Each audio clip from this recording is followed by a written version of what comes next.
Some mighty clean chucks.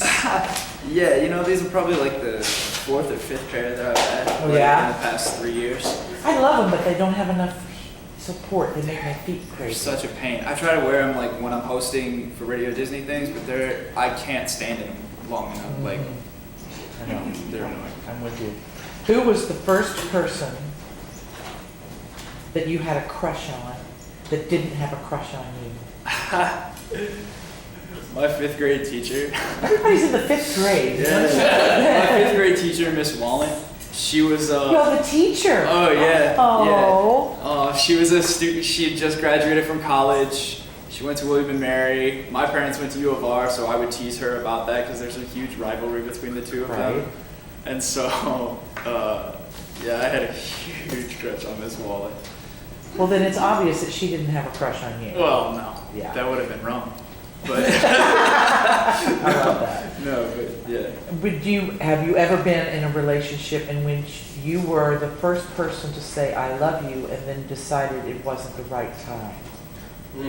No. No? Actually, I have not. Ah. I have not. I've only said I love you to 2 girls, and the one girl said it before I did, but when I told her wasn't the right thing to say. The girl that I'm with now, I said I love you to her first, but I know that I'm in love with her, so. Cool.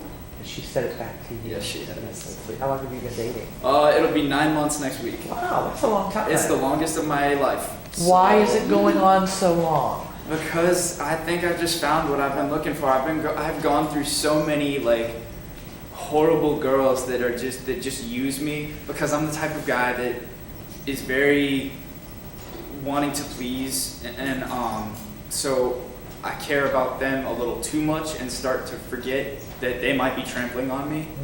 Like sophomore year, I dated a girl that was absolutely horrible for me, and she ripped my heart out, and it wasn't a good time. Are you a romantic? I'm definitely a romantic. I can see that. Yeah. I love that. Why does your nose run and your feet smell?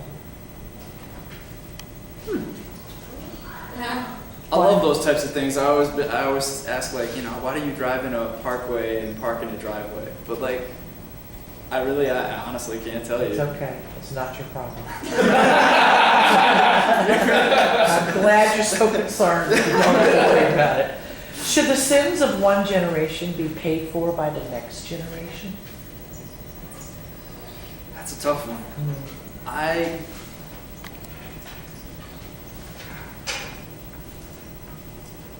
would say, why should the next generation have to pay for what we did? If it was our generation's sins, why should the next generation have to pay? It's our fault. Yeah. Okay. What is something that you were given the opportunity to learn how to do when you were younger, and you walked away from it and you wish you could do it now? Archery.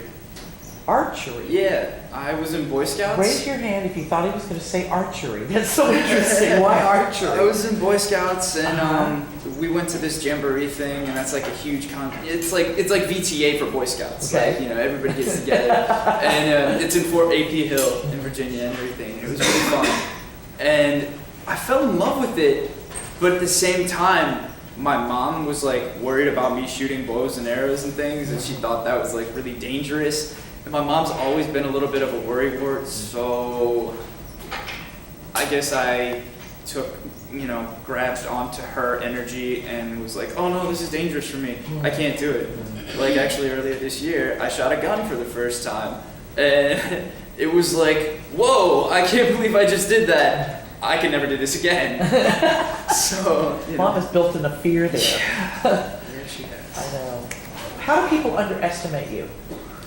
I think people it's like how you kind of said it the other day, is that people see me, first of all, as like the virgin guy, doesn't really care about sex, whereas in high school, that's all I cared about.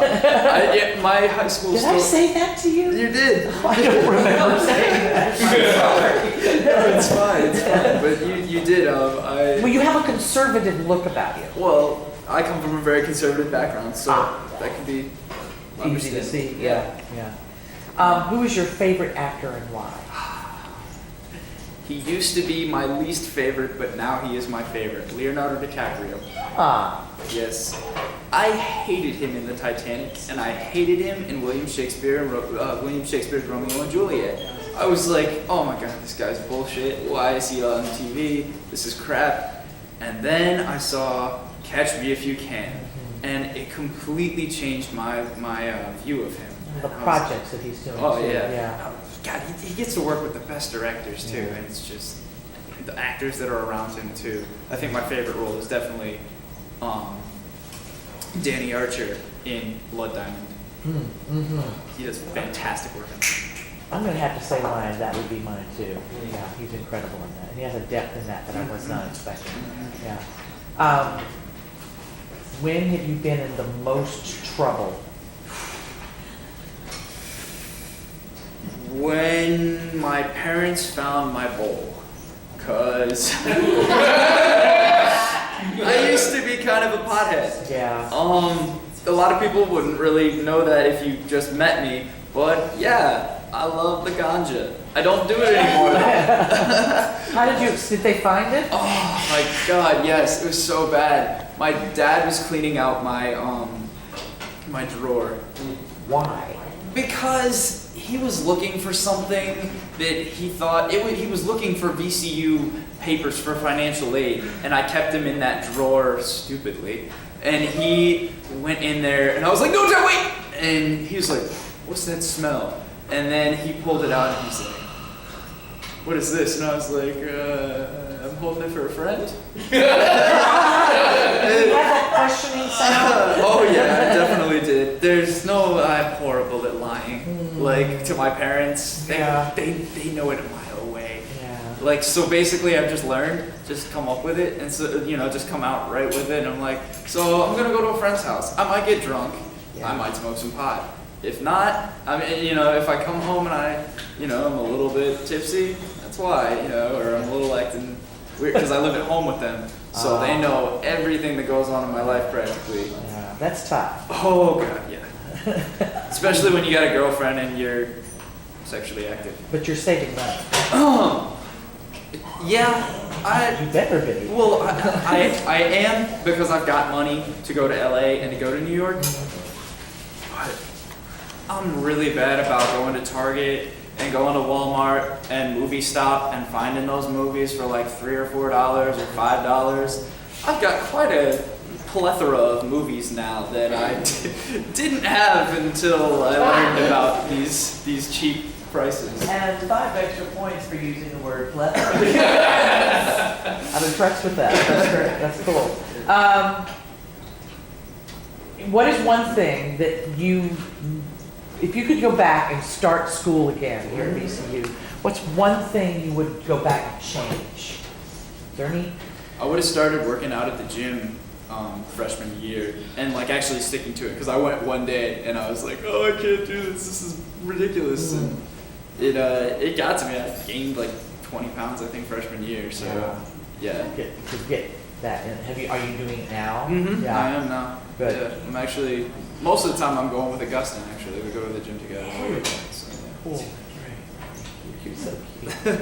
So sweet. I just want to hug Riley. I just want to protect him for what it is. There's something about him that's very sweet and kind of fragile and sensitive, and I like that about it.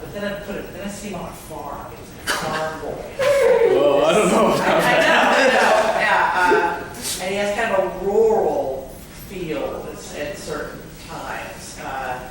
And then, but that, if you could catch, and again, this is not how you are, it's just what you're projecting, but there's a fragility about him, and a,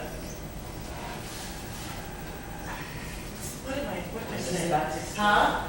An innocence and a fragility and a sensitivity about him. Exposing it. Yeah, he feels exposed, yeah. I just don't feel like I'm being lied to or there's been much falseness going on in there. What do you guys see? Zac Efron role. What, baby?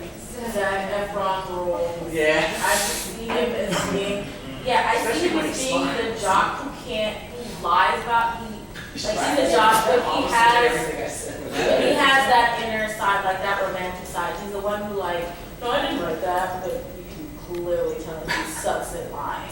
I also said he could be the guy who, like, he does the crime and he's the one that the cops go after first because they know he's going to be the first to crack under pressure. Yeah. And he's just going to say everything about the plan, like who was involved. He's